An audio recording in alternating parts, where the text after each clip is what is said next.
Alright, this is the control board. That's what you have there in Sarnia. And this is the PLC, the programmable logic controller that you're going to be swapping out. The change out is pretty straightforward. We'll go through it here. This is a stack of the I/O board and the PLC all married together. You have to pull it apart to get the PLC out, and then just insert the new PLC into the stack. First thing you have to do is disconnect these wire harnesses.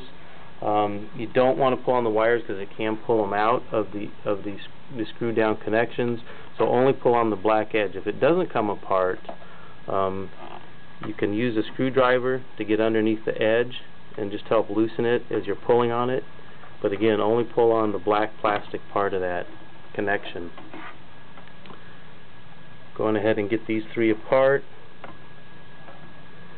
set them aside. They're all three different sizes, so you can't put them back together wrong, but it doesn't hurt to keep track of which goes where. Now, if you look on this side to get this apart, there's a little lock here at the bottom. You need to pull that out. It's what holds the PLC and components to what is the DIN rail, which is the mounting rail for that.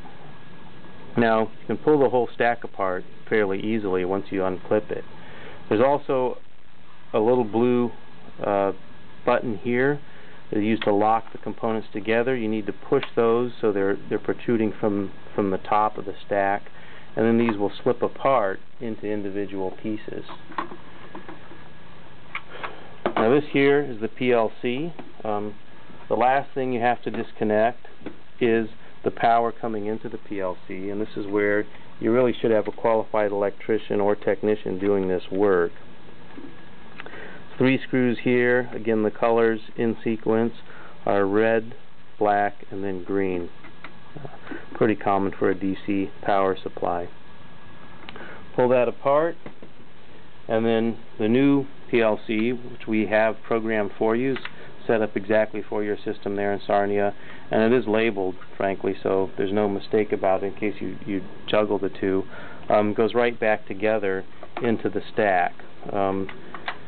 Slips together here.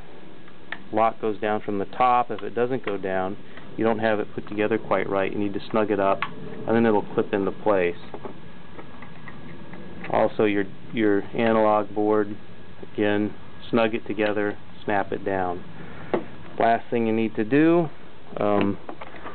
is attach the stack to the DIN rail, push it up tight against the stop, and then snap the 3 locks into place. That's really about all that's involved.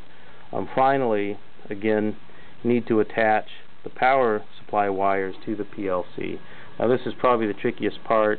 It takes a few minutes. I'm not going to go through that for you because it will bore you in case you're not already bored. Get those plugged in down there, snug them with a small screwdriver. You come back in and plug in the inputs to the PLC control stack.